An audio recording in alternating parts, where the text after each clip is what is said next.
A Bíblia começa sua narrativa em uma terra chamada Éden, descrita como um paraíso terrestre. No entanto, muitos acreditam que esse lugar não passou de uma invenção literária dos escritores hebreus, uma lenda sem base histórica alguma. Mas será que o Éden foi apenas uma fantasia? Ou poderia ter sido um local real? A descrição da terra do Éden, presente em Gênesis 2, é uma das passagens mais enigmáticas da Bíblia. Ela apresenta um jardim paradisíaco, plantado por Deus, onde a criação humana teve seu início. Segundo o relato, o Éden estava localizado em uma região fértil e exuberante, irrigada não pela chuva, mas por uma neblina que subia da terra e irrigava toda a superfície do solo. Essa imagem evoca não apenas um ambiente natural autossuficiente, mas também uma realidade ordenada diretamente pela providência divina, um microcosmo da harmonia original entre Deus, o homem e a criação. Outro elemento de destaque é o rio que brotava do Éden e se dividia em 4 braços: o Pison, o Gion, o Tigre e o Eufrates. Os dois últimos são facilmente identificáveis no atual Oriente Médio, fluindo da região da Turquia para o Golfo Pérsico. Já os dois primeiros permanecem misteriosos. O Gion é descrito como o rio que rodeia toda a terra de Cuxi, nome tradicionalmente associado à Etiópia ou mais amplamente à região da Núbia, no atual Sudão. Esse detalhe abre uma possibilidade geográfica muitas vezes ignorada: a conexão africana com o Éden. Seria o texto indicando uma região que incluía partes do nordeste da África? Alguns estudiosos sugerem que o Gion poderia corresponder ao rio Nilo Azul, que nasce na Etiópia e se junta ao Nilo Branco no Sudão, formando o Nilo propriamente dito. Essa hipótese colocaria o Éden não apenas no entorno da Mesopotâmia, mas estendendo-se em direções à África Oriental, um território que, embora hoje marcado por desertos e savanas,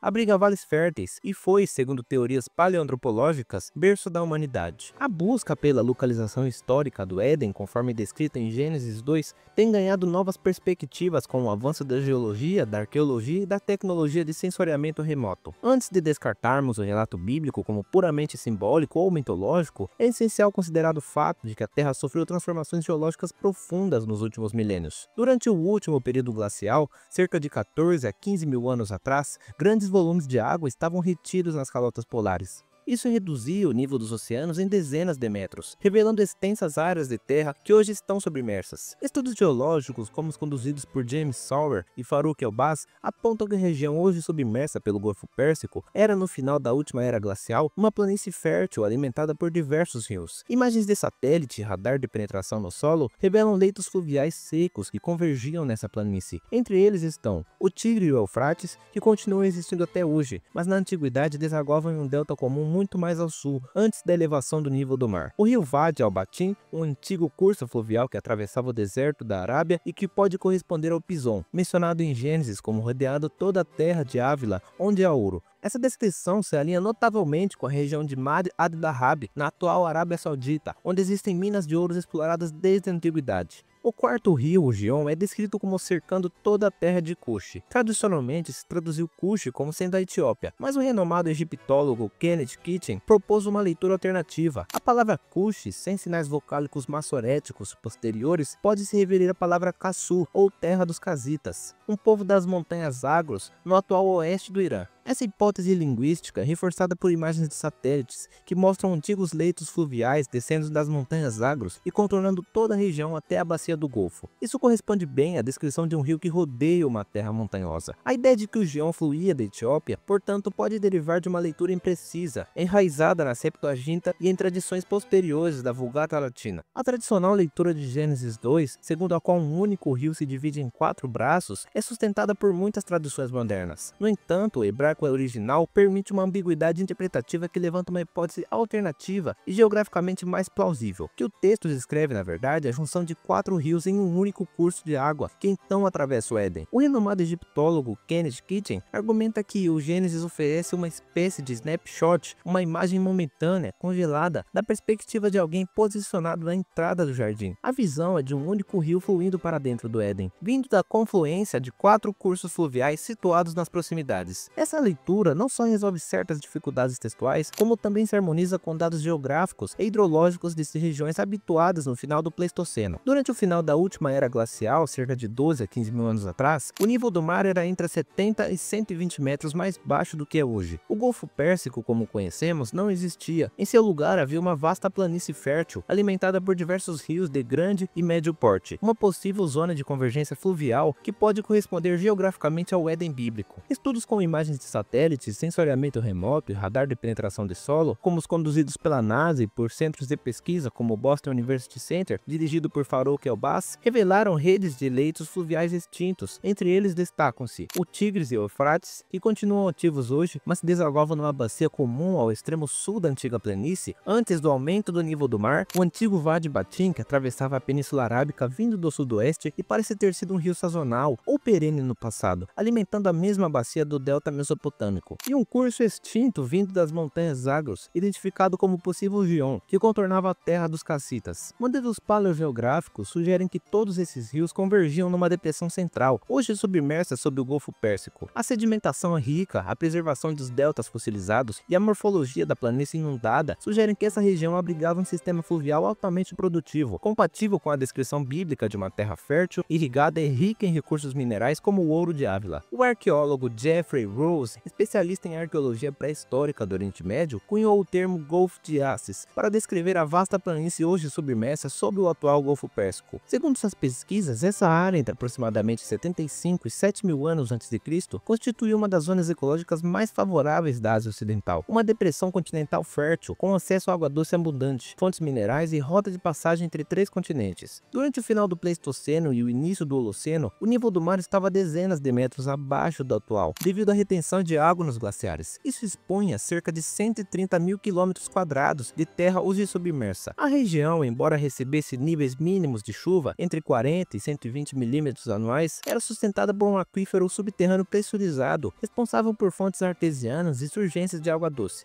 Fenômeno bem documentado na hidrologia da Arábia Ocidental. Nesse contexto, o estudioso John Walton, especialista em Antigo Testamento, destaca que o termo hebraico Ed, traduzido muitas vezes como neblina ou vapor, em Gênesis 2:6, pode referir a águas que brotam da terra, isto é, fontes ou lençóis freáticos. Essa leitura faz sentido no ambiente árido alimentado por aquíferos, onde a irrigação não dependia da chuva, mas de fluxos subterrâneos ascendentes, como descrito nos sistemas hidrológicos de planície mesopotâmica primitiva. A geologia da região também reforça essa hipótese. A bacia do Golfo é geotectonicamente ativa, com diversas fraturas e falhas que facilitam a ascensão de águas subterrâneas. Estudos sedimentológicos revelam antigos depósitos fluviais, zonas de paleossolos férteis. Assim, o cenário descrito em Gênesis, um local irrigado sem chuva, rodeado por ouro, pedras preciosas e árvores frutíferas, coincide surpreendentemente com essa depressão continental. E os oriundos de Ávila, Cat, Tigres e Eufrates convergem para essa planície fértil, tornando-a um forte candidato ao Éden histórico. Infelizmente, com o aumento do nível do mar após o fim da última glaciação, por volta de 6 mil anos antes de Cristo, a planície foi inundada progressivamente, dando origem ao Golfo Pérsico como conhecemos, tornando essa possível terra do Éden um verdadeiro paraíso perdido sob o mar. O mais intrigante sobre o relato de Gênesis 2 é que nenhuma civilização antiga do Crescente Fértil, nem a Suméria, nem a Babilônia, nem os Hititas ou Elamitas, deixou qualquer mito cosmogônico ou geográfico que descrevesse um jardim irrigado por 4 rios em confluência, situado numa planície fértil à beira do Golfo Pérsico. Apenas o texto hebraico apresenta essa estrutura narrativa e topográfica, com precisão singular. Do ponto de vista geológico, durante o final do Pleistoceno e início do Holoceno, o nível global do mar era cerca de 120 metros mais baixo do que o atual. Isso expunha vastas áreas de plataforma continental hoje submersas, incluindo toda a depressão do Golfo Pérsico, que se estendia como uma planície fluvial fértil entre o sul da Mesopotâmia e o norte da Península Arábica. Estudos geofísicos por radar de penetração no solo revelaram antigos leitos fluviais soterrados, conectando a Arábia, o Irã e a Mesopotâmia em um sistema hídrico convergente,